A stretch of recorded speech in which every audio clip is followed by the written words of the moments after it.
Hello everyone, welcome back to my David Bowie collection countdown, and my number 15 goes to Black Star.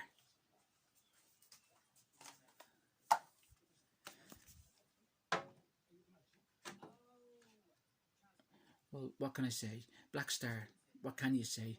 David Bowie's 25th album, his final studio album, released of course on the 8th of January in 2016. Black Star. Um, you kind of don't want to get too sentimental about this album. The album is a masterpiece. You've just got to come to terms with that. It's a masterpiece. It's a fantastic album. Um, the opening track, Black Star, which is an absolute, it's just a song to me is just perfection. To be honest with you, it's of course it's revisiting Major Tom. It's kind of getting back to his past. It's focusing on his death. It's focusing. You could read a lot into this song as you can read a lot into this album. I think everyone kind of has a personal view towards this album, and I think that's what Bowie intended the album to be. Black Star. It's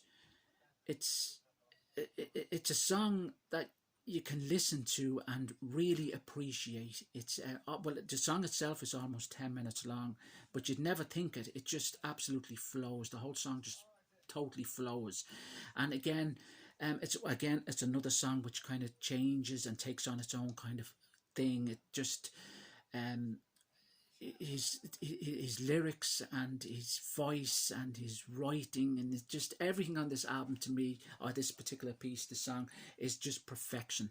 Um, you can hear almost not so much his voice is struggling, but you can hear a strain in his voice as he's singing this particular piece, as you can with other songs on this album, especially the song Lazarus. But it's an album that you kind of it makes you sad and happy at the same time, because he's created this absolute this album of sheer and utter perfection. Every song on it is just absolutely just mind blowing in my opinion. Um, yeah, he's worked with a totally new band on this album. Like, you've no Air Slicks, you've no Gaylan Dorsey's, you've no one like that, you've no Sterling Campbell or anyone like that. You've a totally whole new band altogether. He's working with a kind of a jazz band on this particular album. The main party, of course, being Donny McCaslin, who plays a saxophone and the flute on this album, and and Jason Linder, who plays the organ and keyboards. So he's got a totally different band on this album, and Ben Mondar, who actually plays guitar on this. The only kind of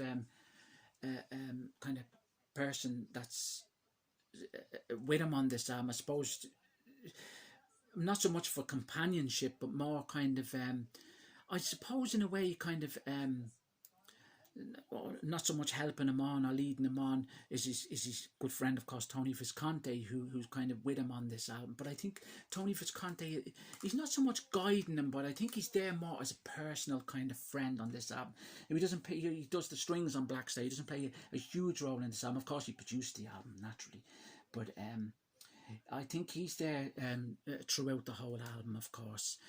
And you can kind of tell that there's a kind of a Visconti feel to the album, but the album itself is just as I said, is an absolutely fantastic album. I have to say that.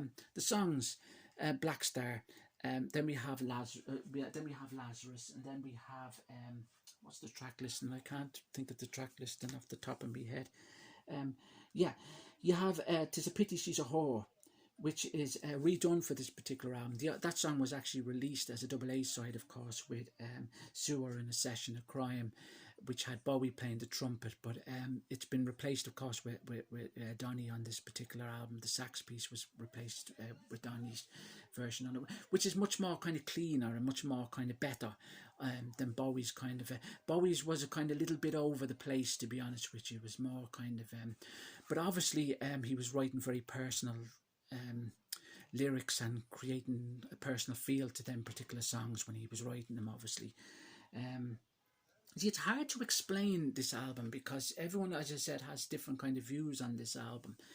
Um, yeah, and then you've Lazarus. But I always feel that Lazarus, you can hear the heavy, strong breathing on this. And the ironic thing is, when I listened to this album, because I bought it when it came out on the 8th of January, 2 days prior to the sad news of him passing away, I could hear the breathing, and I said, what the...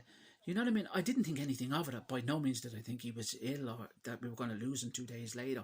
But yeah, and again, the thing is, I thought it was a good album, but I didn't kind of cop that it was going to be a parting gift album, as they put it, his final album. It never occurred to me, to be honest with you. Um, yeah, and until the actual last track, which you can kind of, when he said I can't give everything away, it's more kind of, that's my favourite song on the album, next to Black Star.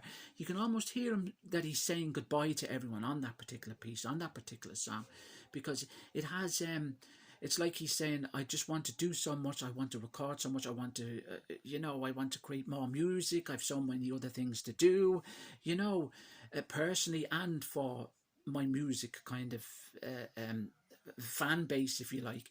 But yeah, it's just one of them songs. He's saying so much in that particular song. You get it with that song. Yeah, and other songs, which is Girl Loves Me, Dollar Days, they're just, you can't, there's no way you can put any of the songs on this album down. It's well produced, it's well written, and it's his final album. But do I believe that he'd make music after this album? In a way, I think yes. Um, I don't. Yeah, you see, everyone, as I said, thinks differently about this, but yeah, it's hard to explain again because I can't actually. I, I honestly don't think that David Bowie went into the studio recording this album, even though he was ill, thinking that, right, this is my final album. Because I think he did intend to do more after this album, and it's just that obviously liver cancer, time took him. His time was up generally, and I choose to believe that, and that's just the way I feel about it. But yeah, and that's speaking personally from my own view. I do think that he intended to do more after this album, because there was all rumours flying around that he intended to revisit Outside and do another Outside album, and yeah, I really do firmly believe that. Now, there was other songs actually from No Plan, of course. The EP was released then shortly after this, which had some other songs on it as well. Killing a Little Time and When I Met You, which is an absolute belter of a song, a brilliant song. They actually feature also on the soundtrack. That's the David Bowie and Enda Walsh musical that was brought out, of course, of Lazarus. The songs that didn't feature on Black Star are actually on this, and this is another great piece. Some of the songs that are on this is absolutely great. You've got songs by Michael C. Hall, of course, who sings a lot of songs on this as well. They do lots of covers of David Bowie songs, of course. The whole album is covers of David Bowie songs, and a lot of new material too from the Lazarus. But side E of this album has the songs that actually appear on No Plan. That's the Lazarus there. Yeah. No Plan, of course, got a release also on an EP album as well that was released on Record Store Day of 2016, I believe.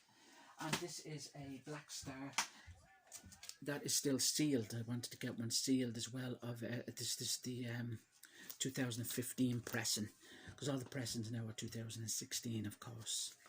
So that's that one there. So yeah.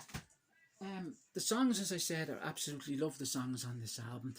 My favourite is Black Star and the final piece, the closing song, I Can't Give Everything Away. Bowie plays the harmonica, of course, on that piece as well. But yeah, Black Star is my number 15, and I'm happy and comfortable to have it there. Probably saying, oh, how comes it's not lower? Yes. It's just how I feel, and as I said, my top 10 David Bowie collection has never changed in many, many years, and this album I'm comfortable to have in number 15, as I always say. My countdown I know lots of fans will say, "Oh, I'll probably change it tomorrow. I'll probably change it next week," but I am one of these people. I am adamant that the collection I'm showing is my countdown, and it's how I feel, and it doesn't change from day to day, to be honest with you. And this is number 15, David Bowie, Black Star. Thanks for watching.